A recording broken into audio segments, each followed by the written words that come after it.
کہتے ہیں لہذا صحابہ اکرام علیہم الرضوان چاہے مغیرہ بن شعبہ ہو، عمر بن عاص ہو، معاویہ ہو رضی اللہ عنہم اجمعین و علیہ السلام، چاہے شیعہ کو برا لگے، رافضیوں کو، ہم سلامتی کی دعا سب کے لیے ہے۔ میں اس جملے کو پڑھتا ہوں، آپ لوگ حیران ہو رہے ہیں مرزا جی کیا کہہ دیا؟ نہیں سمجھے بات کو؟ سنو، لہذا صحابہ اکرام علیہم الرضوان چاہے مغیرہ بن شعبہ ہو، عمر بن عاص ہو، معاویہ ہو رضی اللہ عنہم اجمعین وعلیہ السلام، چاہے شیعہ کو برا لگے، رافضیوں کو، ہم سلامتی کی دعا سب کے لیے ہیں۔ ٹھیک، اچھا یہ سیم اس طرح کی بات ہے جب مرزا جی نے پارٹ 1 کے اندر مرزا جی نے کہا تھا کہ مرزا جی فرماتے ہیں آپ کروڑوں معاویہ لے آئیں، ایک حضرت عمر کے برابر نہیں ہے، میں تو رضی اللہ تعالی عنہ ہی کہتا ہوں، دعا خیری کرتا ہوں سب کے لیے، کیونکہ میں ان کو صحابی مانتا ہوں، میں ان کو نعوذ باللہ منافق نہیں مانتا رافضیوں کی طرح۔ میں نے وہاں اس کا جواب دیا تھا۔ آپ سمجھیں ذرا اس بات کو کہ مرزا جی کیا کہہ رہے ہیں؟ مرزا جی کے 2 دانت ہیں، جیسے ہاتھی کے 2 ہوتے ہیں نا، مرزا جی کے بھی 2 چہرے ہیں، ایک ہے دکھانے کا اور ایک ہے اندر کا۔ دکھانے کا چہرہ تو مرزا جی کا کیا ہے؟ گورا ہے۔ کیا ہے؟ گورا ہے۔ جو نہ دکھانے کا چہرہ نا انتہائی سیاہ ہے، انتہائی سیاہ چہرہ ہے۔ سنو ذرا بات، تقیہ بھائی رافضی ہے نا، تقیہ کرتا ہے، ایک سچا رافضی ہے مرزا، تقیہ کرتا ہے، دکھاتا کچھ ہے اور اندر سے کچھ اور ہے۔ سنو ذرا بات، ہم پچھلی ریکارڈنگ میں پڑھ چکے ہیں، کچھ ہی دیر پہلے مرزا جی کیا کہہ کر آئے ہیں، سنیے گا ذرا بات۔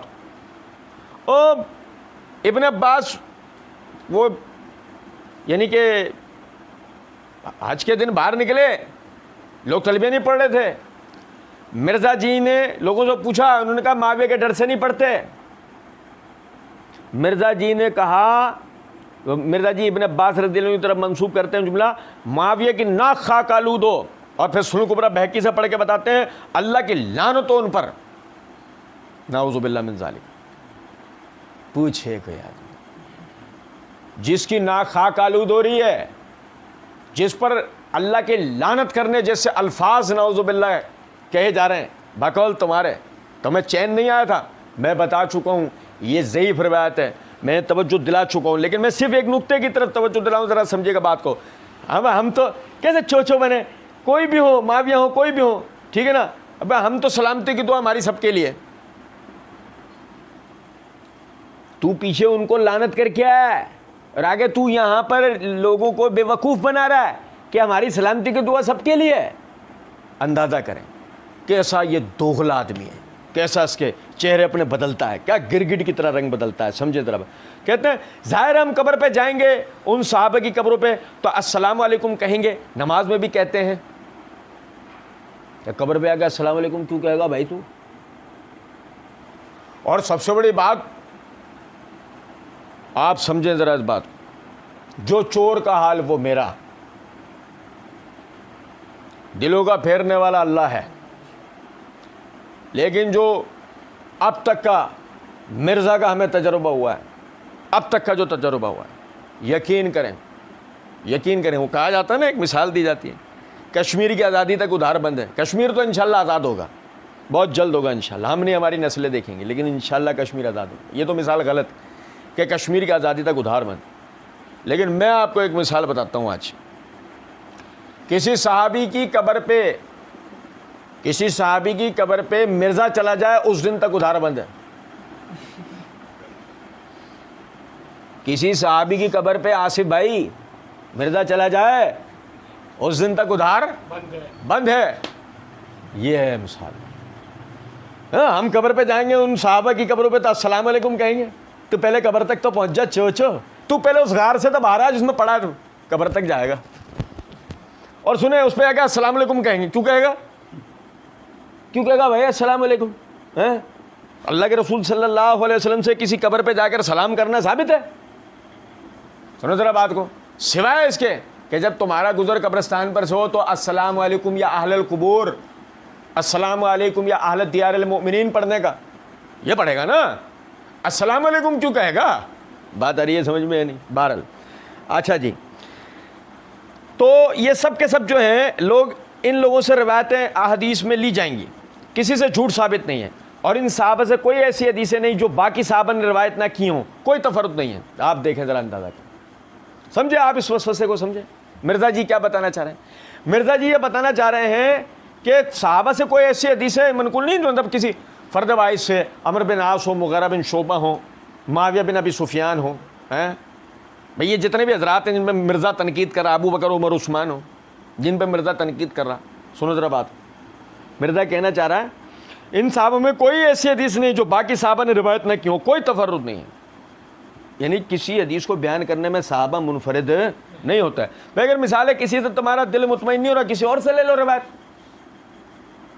ایسا نہیں ہے ایک مضمون ایک ہی صحابی روایت کر رہا دوسرا نہ کرتا ہو.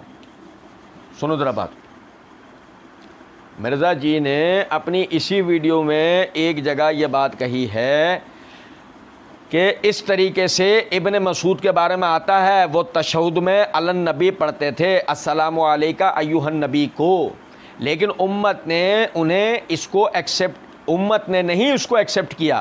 خود انہوں نے بھی جو تشہد سکھایا وہ ایھا النبی کو، یہ ان کا تفرد ہے، امت نے نہیں ایکسیپٹ کیا. میں نے وہاں اس کا جواب دیا تھا کہ کیا ہے واقعی ان کا تفرد ہے، میں نے وہاں جواب دیا تھا. لیکن آپ سمجھیں ذرا اس بات کو، مرزا جی یہاں کیا کہہ رہے ہیں؟ کسی صحابی کا کسی روایت کو بیان کرنے میں تفرد نہیں ہے.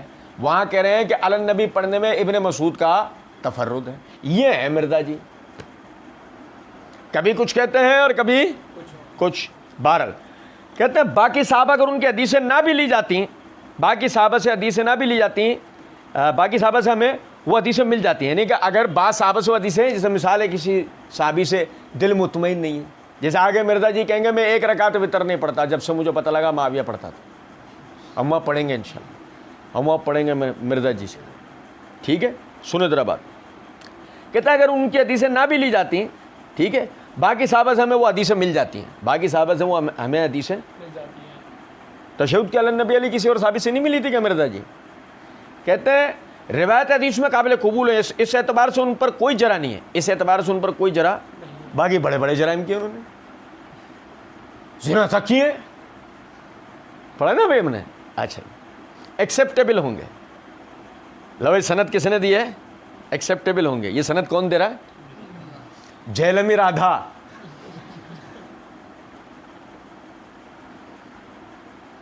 جہلمی رادھا آئی سمجھ میں کچھ بات یا نہیں؟